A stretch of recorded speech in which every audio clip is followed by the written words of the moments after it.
Hey everyone, so One Piece chapter 1058 just came out, and this chapter was a lot of fun to read, and in particular, it actually got me excited for the future of One Piece for a lot of reasons, and has made me pretty optimistic about the direction the story is going.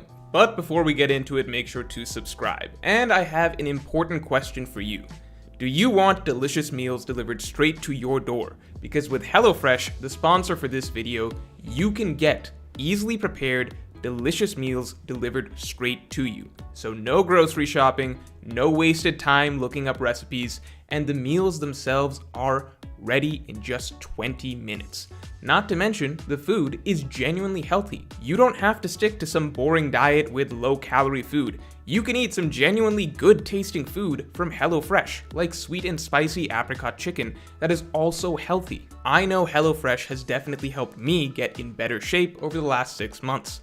On top of that, HelloFresh is just good for the environment. It cuts down food waste by 25% compared to grocery shopping and reduces greenhouse gas emissions. So if you're tired of cooking and grocery shopping, if you want to have delicious, healthy meals that require basically zero effort, then get your HelloFresh meals. Just go to HelloFresh.com and use code MrMorge16 to get 16 free meals across 7 boxes and 3 free gifts. That's HelloFresh.com, code MrMorge16 to get 16 free meals across 7 boxes and 3 free gifts. Link in the description below. So, before we get into exactly why, let me just say that the bounties at the beginning, I think that this was one of the more fun bounty reveal chapters that we've had, particularly because we've got so many gags to work with now in terms of the different bounties. So I think, early on in the story we had the Chopper gag, the Sanji gag, but now we're also adding in Frankie's gag of how he keeps getting bounties like this, and then Usopp's gag of how he keeps getting bounties that are so high. So everyone's got little inside jokes basically going on, running gags basically going on with their bounties at this point. So Nami consistently, well, nothing too crazy about her bounty or anything like that, but she doesn't like it being so high. Usopp, he's always confused and a little scared, but also happy that it's so high. Frankie keeps getting the short end of the stick, which is just such a shame because he actually put in quite a bit of work over the course of Onigashima. I didn't realize that Frankie was going to be set up to take out a Tobiropo solo, and yet he did. And then Sanji, obviously, he can never quite get that, the bounty recognition that he deserves as the third strongest member of the crew. So now even Jinbei is placed above him, even though we can assume that Sanji is above Jinbei in strength. Zoro gets the distinction, obviously continuing of still being the second highest bounty. I'm not going to go through every single person's bounty. I'll just say this. I like to think that the final bounties that the crew will get, that will be the point in time where everybody gets a bounty finally that they can all be happy with, right? So I think that Sanji will get probably the third highest bounty at the end of the story, I like to think. I think Frankie will finally get, a bounty that he can be proud of that's not unreasonably lowballing him. And I think Chopper will finally get a real bounty. It's such a shame that Chopper had this whole moment in Onigashima where he yelled that he is not a Tanuki, and he made everyone kind of recognize him, except for the CP0 guy, who apparently was not paying attention and basically just penciled in again to the world government, Chopper, pet, give him a bounty that's basically like the cost of a gumball. So I'd like to think that at the end of the story, everybody gets a satisfying bounty. One thing that's also pretty interesting is that Mihawk's bounty, we got the bounties of Mihawk, Crocodile, and Buggy. I want to talk a lot about Cross Guild and why that made me, just why it was such a fun read and why it makes me so optimistic for things going forward. But just quickly on the topic of bounties, Mihawk's bounty, look, if you're a Mihawk fan, you are very, very happy with this chapter. Because one, word of, straight from the Marines' mouths, Mihawk is superior to Shanks in terms of sword combat, right? No more discussion about that. In terms of sword-to-sword fighting, Mihawk is going to beat Shanks. Now, if you want to headcanon, which I think is from the stuff we've been seeing recently out of Shanks, is entirely fair to headcanon. Maybe Shanks has some crazy, not sword-related whatsoever, hockey combat. Who knows? Maybe he can shoot energy blasts from his palms. Nobody knows what that man can do with Conqueror's Haki. We just kind of get the sense that it's on a level above the things that we've been seeing so far out of other characters like a Luffy or Kaido. So God knows what Shanks can do, what his full repertoire of hockey abilities are. But in terms of if he's fighting with a sword and Mihawk's fighting with a sword, it sounds like Mihawk is just above him. I think that if you're a Shanks fan, you should be very happy right now. He got insane amounts of hype the last few chapters. He's very possibly the strongest character in the world right now. We don't know. Mihawk is still established firmly to be the strongest in sword combat, which is what Mihawk fans wanted to hear. And the crazy thing is, Mihawk's bounty is 3.59 million berry, which is insane to think about because that's essentially grading him. A man who had no crew, no territory, none of that stuff. It's essentially grading him purely on his individual strength. Now, the fact that he is known as a marine hunter probably gives him that extra added edge to his bounty because that's pretty much going to be what the Marines fear the most. A guy that goes out of his way to hunt down Marines, right? I mean, Kid, we know way back in Sabaody, he got a bit of a bounty boost just because of the fact that he goes after civilians. So what is Mihawk getting as a bit of an extra edge, considering that he actively goes after Marines, which most pirates don't really do? I think as far as we know, Mihawk is probably the only pirate that we know of that will actively go out of his way to hunt down Marines. So that's an interesting bit of information about Mihawk's character. It's fitting with what we know of him, from the past. It's also really interesting that Mihawk was once known as the Marine Hunter, Zoro known as the Pirate Hunter, so those two things eventually obviously coming to clash for World's Strongest Swordsman title. And then on top of that, Mihawk has the second highest bounty in the world right now, which is pretty crazy. Also interesting that the Marines were fine calling Buggy an emperor, but not giving Buggy a higher bounty than Mihawk. So it's clear that they value a lot of factors go into these things, it looks like, right? So like, even if Mihawk is technically Buggy's subordinate, in the eyes of the Marines, it looks like the Marines can still rate Mihawk, higher as a potential threat than even the boss, Buggy. So bounties aside, Crocodile also had a big bounty. At this point, everyone's getting really big bounties. I got nothing to say, right? We'll find out how strong Crocodile is right now when we find out. But he's obviously made a big name for himself in the New World. So, all the bounty stuff aside, I love the fact that we got basically a full chapter dedicated to just Cross Guild. One more thing on bounties before I forget, which is just this. Mihawk's bounty, 3.59 million, right? The same way that I think Luffy's final bounty will be 5.6 billion. 5.6 billion because that's like a little bit higher than Rogers, which is like 5.55. I think Luffy could get 5.56, or 5.6, which is just like an edge above Rogers. I think we're easily set up for Zoro to possibly get a bounty of 3.6 billion by the end of the story, right? So just an edge above Mihawk's, which is 3.59. It makes sense to me. 3.6 billion, Zoro works in threes, 3.6, that kind of makes sense. We know his 36-pound cannon, obviously 72 and 108 and everything like that. Like, there's just a certain number scheme that Oda seems to like for Zoro. I think 3.6 could be a good ending bounty for Zoro. That stuff aside, Cross Guild. Cross Guild was so fun to read about because I think this is one of the few times, normally when Oda big arc ends, we're traveling the world, we're seeing little snippets of everything that's going on, we're catching up on things. It is very, very rare that Oda spends a significant amount of time on an individual scene to really flesh out a full dynamic of what's been going on behind the scenes, right? We'll usually get a scene here or there, but this was a full-fledged chapter just focusing on Cross Guild, just focusing on what happened with Crocodile, Mihawk, and Buggy, and that is not something that I expected us to get. I expected at most that we get some sort of a quick little monologue from Buggy at some point explaining how he masterminded this whole thing together or something, and like how it worked together brilliantly, maybe like a little quick montage of Mihawk and Crocodile getting some letters from Buggy inviting them. This was the type of stuff I imagined we'd be learning about Cross Guild maybe in a chapter here or there or something like that, right? But no, Oda really wanted to flesh out the dynamic between these three, and he wanted to flesh out what really happened and kind of how this organization is functioning and how it's going to be functioning in the future. I really like that because it's showing that Oda is fine, even though he's trying to pick up the pace with telling the story, he's fine taking time to really flesh out the things that we're pretty interested in, and it seems like it does set up stuff like Cross Guild to be significant in the future.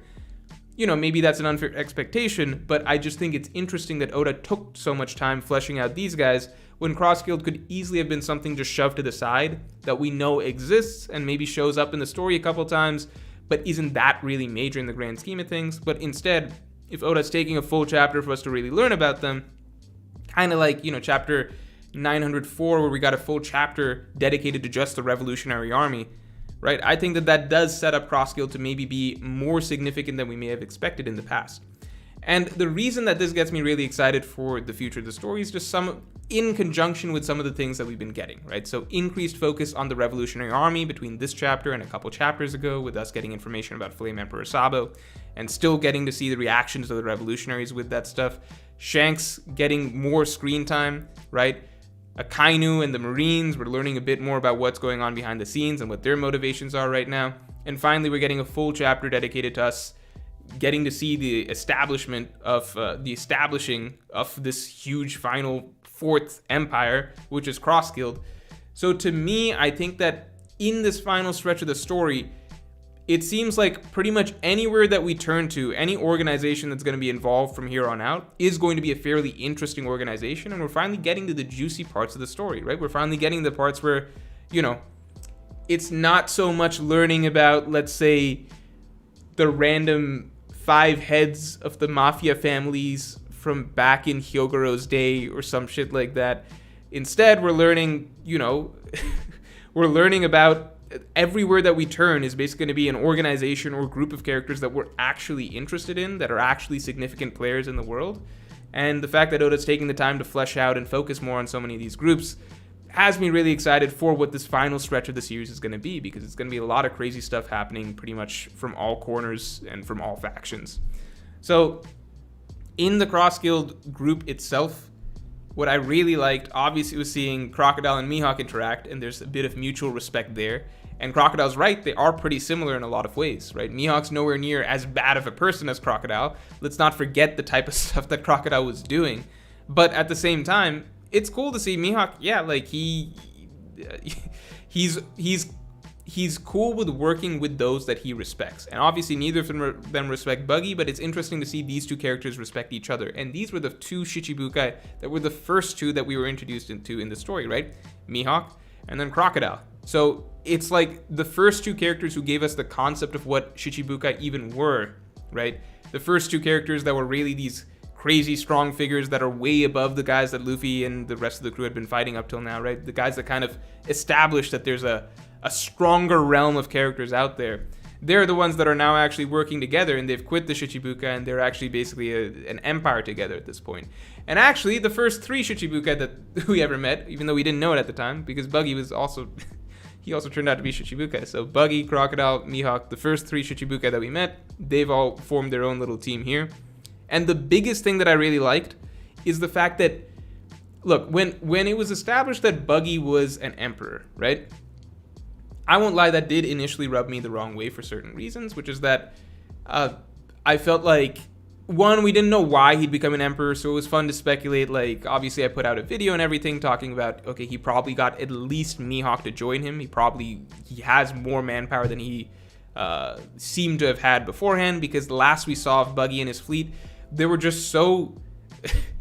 Buggy's fleet was so weak as far as we knew, and they were basically done for the last time that we saw them, that to be bluntly told that, oh, they're an empire now, right? To me, it kind of almost took away from the excitement of seeing Luffy become an emperor, because we've seen so much that it took for Luffy to finally become an emperor. We saw it took Blackbeard so much and so many feats and so many crazy exploits and so many world-changing... activities, right? Freeing the Impel Down prisoners, causing Marine Ford, taking down the Whitebeard pirates, and everything like that. We saw it took so much for Blackbeard to be called an emperor. Shanks, we know he has a long storied history, etc. So the idea for me that Buggy's just casually being thrown into this emperor class and that it's just a gag, for me, the gag was not worth, I guess, the idea of diluting the meaning of emperor at this point in the story, because that was just such an exciting concept for me for so long, right? Like Luffy finally becoming a Yonko, what it takes to become a Yonko, right? I valued that, I guess, more than the idea of Buggy just being thrown in there. However, this is why we wait, because as time has gone on, now I love the concept of, Buggy being an emperor, because it's not really Buggy being an emperor. If anything, it's like calling Mihawk an emperor and like Crocodile his first mate or something like that. And then, they've got an armada underneath them, which is composed of Buggy's pirate fleet. They've got Das Bones, they've got all the guys that Crocodile's probably bringing with him. I think it's more so, what I really like out of this is that it fits with what Buggy was up till now, and I think that was the big thing that kind of I didn't enjoy at first with Buggy being called an emperor, which is that Buggy is not smart. Buggy is not smart. He's opportunistic. He seizes opportunities, right? At the right place, at the right time is probably what I would describe Buggy as, but he's not smart. He didn't get to where he is through scheming and like successfully manipulating people, really.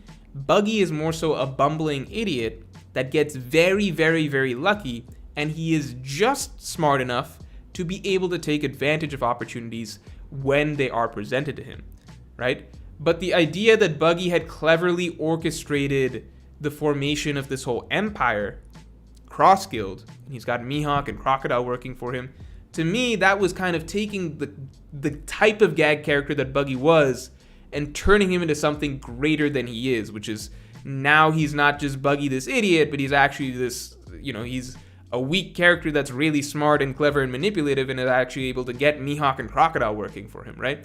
It's funny, but it's not quite Buggy's style of humor. If you go back and read Impel Down, Marineford, etc., it's all Buggy kind of messing up or things going wrong, but then working out just right. The gates of Impel Down opening at just the right time that it looks like Buggy was the one who was able to open them, right? Shanks showing up at just the right time to make people think that Buggy is on the same level as Shanks at Marineford. Things like that just keep working out bit by bit for him, but it's never through his own cunning or intelligence, really. He's got a shred of cunning, but the gag is that it's all blind luck. It's an idiot who's getting by on blind luck. And that's what I really, really loved about the way that Cross Guild was actually formed. Who's the actual mastermind behind Cross Guild? It's Crocodile. The guy that we would actually expect to lead a criminal organization like this, because to date, Crocodile had the most effective criminal organization, I would say, that we've seen. He was the most effective criminal mastermind, I would say, that we've seen throughout the entire story. And that's including all the guys we've seen since then. I think Baroque works, and how close Crocodile got to actually getting his hands on Pluton, how close he got to actually pulling off his plan, his grand scheme to turn the world on its head.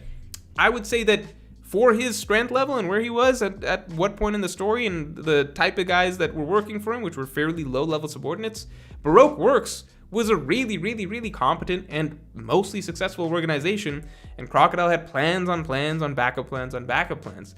And so he still, to this day, to me, is the perfect vision of a criminal mastermind, evil mafioso boss figure, basically, in One Piece context.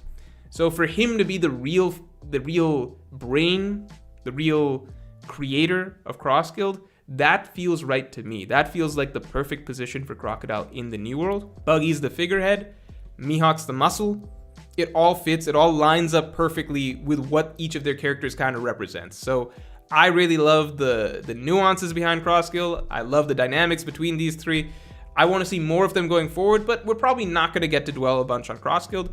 But I do have high hopes that the fact that Oda spent so much time on this chapter, that he may have something juicy lined up for them down the road. Because it doesn't seem like he's just treating them as a throwaway side group that is not worth at least fleshing out a little bit. So I really, really love this chapter. And I'm definitely looking forward to all of the juicy stuff we got in this final stretch of One Piece. So if you enjoyed this video, then definitely like, comment, and subscribe. And I will talk to you all next week.